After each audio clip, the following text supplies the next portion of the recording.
Bienvenidos a Living Stones Fasting Day, un espacio para conectarnos y crecer en la palabra de Dios.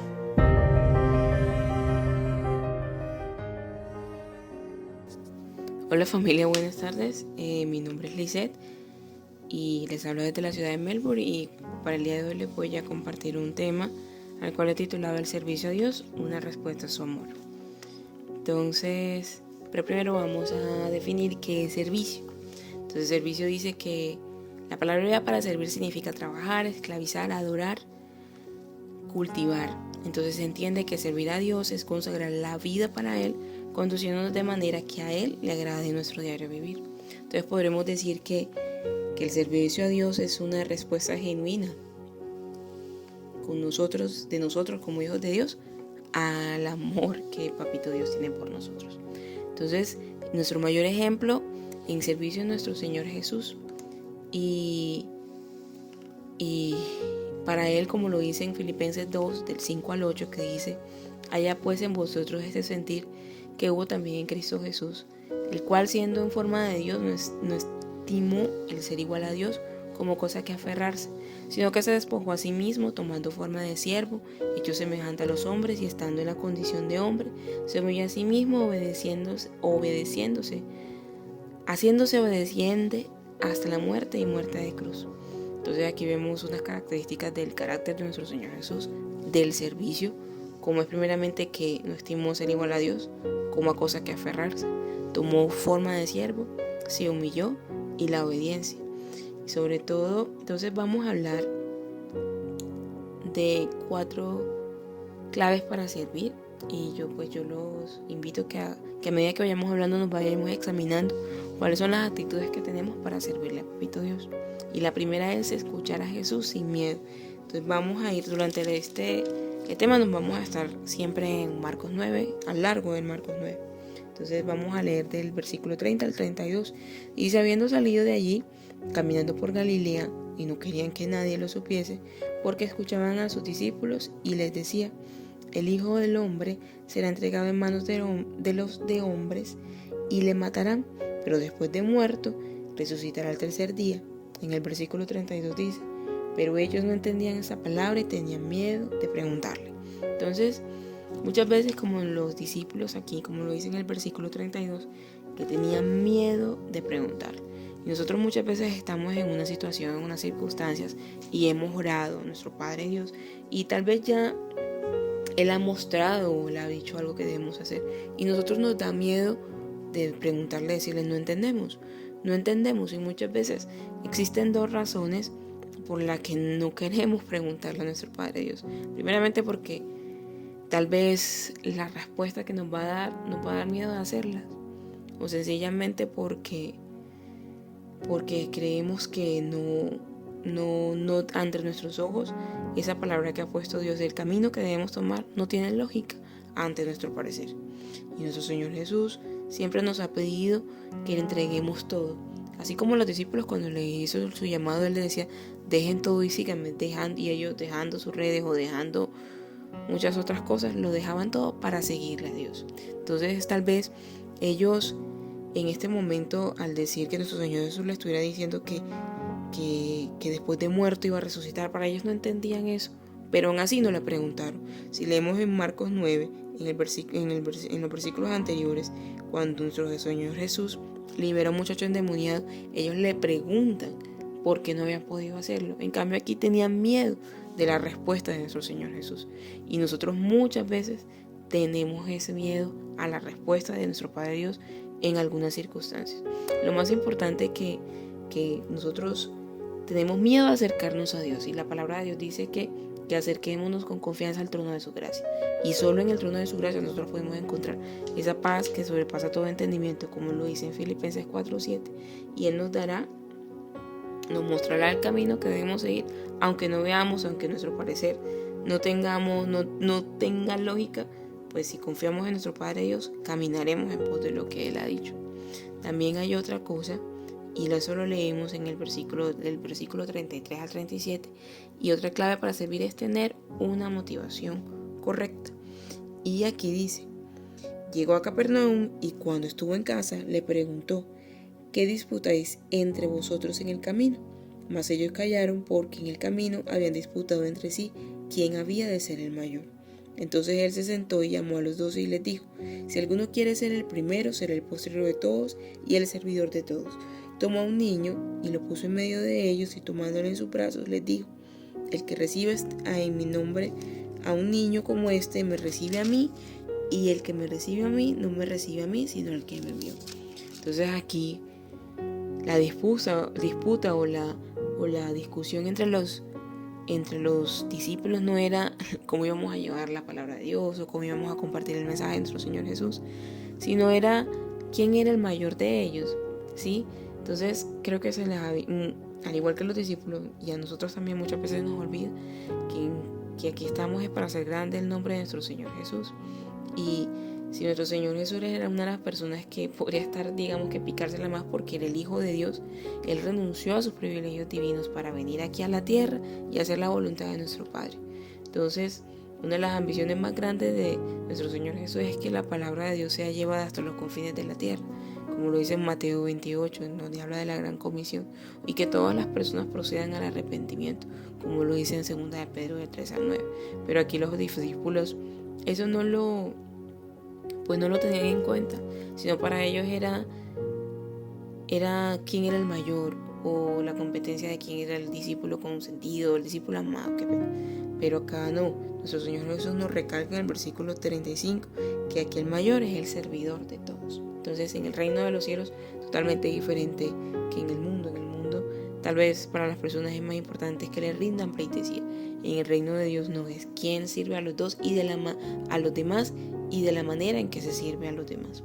La otra clave para servir es trabajo en equipo, no competencia. Y aquí lo vamos a leer del 38 al 41 de la Nueva Traducción Viviente.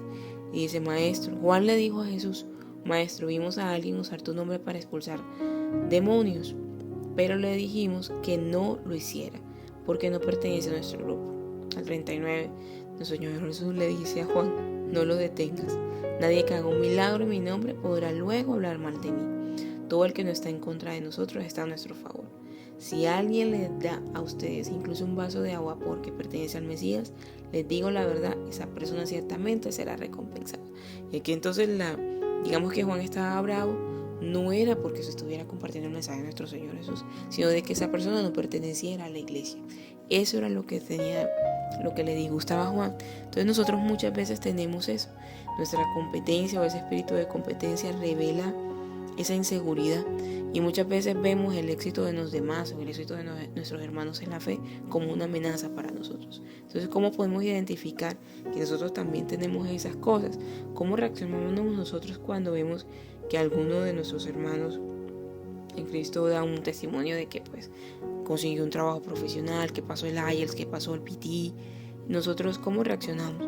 Decimos que fue suerte, o nos alegramos con ellos, como lo dice en Romanos 12 del 15 al 16, que dice: alégrense con los que están alegres, lloren con los que lloran, vivan en armonía con los unos con los otros, no sean tan orgullosos como para no disfrutar de la compañía de la gente común y no piensen que lo saben todo. Entonces nosotros debemos recordar que somos el cuerpo de Cristo y que cada una de esas partes tiene su función, pero somos necesarios para llevar la palabra de Dios, para cumplir con el mandato de Dios. Entonces no podemos creer que no la sabemos todas, o que somos autosuficientes y que no necesitamos de los demás, sino que es un trabajo en equipo. Y aquí que somos necesarios para poder cumplir con la gran comisión. También la otra clave para servir, y que es la última, es ser ejemplo para la siguiente generación. Y aquí lo vamos a leer desde también en Marcos 9, pero va a ser desde el 42 al 50. Y dice: cualquiera que haga tropezar a uno de estos pequeñitos que creen en mi nombre, mejor le fuera si se le atase una piedra de molino al cuello y se la arrojase en el mar. Si tu mano te fuera ocasión de caer, córtala. Mejor es entrar en la vida manco que teniendo 2 manos e ir al infierno, al fuego que no puede ser apagado, donde el gusano de ellos no muere y el fuego nunca se apaga. Si tu pie te fuera ocasión de caer, córtalo. Mejor te es entrar a la vida cojo que teniendo 2 pies ser echado en el infierno, al fuego que no puede ser apagado, donde el gusano de ellos no muere y el fuego nunca se apaga. Si tu ojo te fuere ocasión de caer, sácalo. Mejor te es entrar en el reino de Dios con un ojo que teniendo dos ojos ser echado al infierno, donde el gusano de ellos no muere y el fuego nunca se apaga. Porque todos estos serán salados con fuego y todo sacrificio será salado con sal. Buena es la sal, mas si la sal se hace insípida, ¿con qué la sazonaréis? Tened sal en vosotros mismos y tened paz los unos con los otros. Entonces aquí, en el ser ejemplo para la siguiente generación, eso lo podemos ver claramente en un ejemplo como de los padres y de los hijos. Los niños absorben todo lo que ven porque son unas esponjas y aprenden mucho más fácil del ejemplo que se ve en casa. Y aquí nos habla no solamente en este versículo después del versículo del 42 al 50, no solamente de una pureza física, sino de una pureza personal, en nuestras acciones, en nuestra vista, en la manera en que nosotros nos comportamos con las demás personas. La palabra de Dios dice que nosotros somos luz y somos sal. Nosotros muchas veces no somos luz y somos sal, somos tinieblas. ¿Por qué? Porque muchas veces nuestras palabras no son muy amables y no reflejamos que somos hijos de Dios. Y muchas veces somos piedra de tropiezo para que otra persona quiera escuchar el mensaje de Cristo. La palabra de Dios dice en Colosenses 4:6, dice que sea vuestra palabra siempre con gracia, sazonada con sal, para que sepáis cómo debéis responder a cada uno. Nosotros muchas veces respondemos a los demás de una manera que los estamos matando con nuestras palabras. No es necesario un golpe físico porque ya con nuestras palabras los estamos agrediendo. La palabra de Dios en Proverbios dice que muchas veces nuestras palabras son como golpes de espada. Y muchas veces nuestras palabras son como golpes de espada para otras personas. Y sin querer, sin tener en cómo hacerlo premeditadamente, a través de nuestras palabras, de nuestras acciones, somos piedra de tropiezo para que el mensaje de Cristo llegue al corazón de nuestras familias, o no somos como un buen ejemplo en nuestro trabajo, en nuestros estudios. Porque cuando uno dice que es cristiano, la gente nos mira con lupa, nos examina el doble. Entonces debemos tener en cuenta que donde lleguemos muchas veces somos ejemplos para esa generación, porque nosotros estamos acá porque muchas personas oraron por nosotros. Entonces debemos recordar que también somos ejemplos para los que nos preceden. Entonces, familia, como conclusión de este tema es: ¿quieres ser grande? ¿Quieres tener una posición en el reino? Pon a disposición de nuestro Padre Dios tus dones y talentos. Deja la competencia con tus hermanos y recuerda que estamos aquí para hacer grande el nombre de Jesús. Entonces vamos a orar.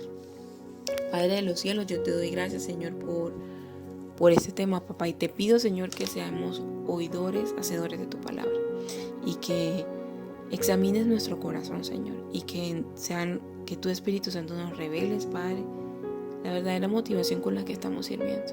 Si tenemos miedo al preguntarte, si al servir tenemos una competencia con nuestros hermanos, se nos ha olvidado que somos ejemplo y que muchas veces las personas están mirando nuestras actitudes y somos piedra de tropiezo, Padre de los cielos, para que otra persona escuche de tu palabra. Papá, yo te pido, Señor, que seas tú examinando nuestro corazón y reveles, Padre, esas actitudes que debemos cambiar, y que para nosotros siempre sea un gozo enorme, Señor, una alegría, papá, servirte, hacer las cosas para ti, no como para los hombres.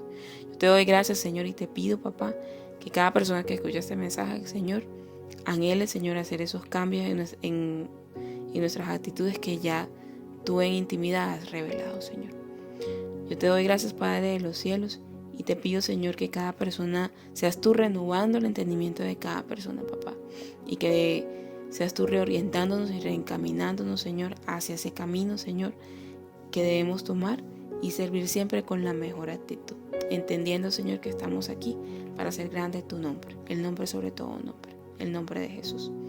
Yo te oraba, Padre de los cielos, y es en el nombre del Señor, el nombre de nuestro Señor Jesús, que te hemos orado. Amén y amén.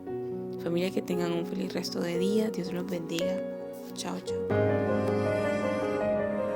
Este fue Fasting Day. Gracias por escucharnos. Dios los bendiga.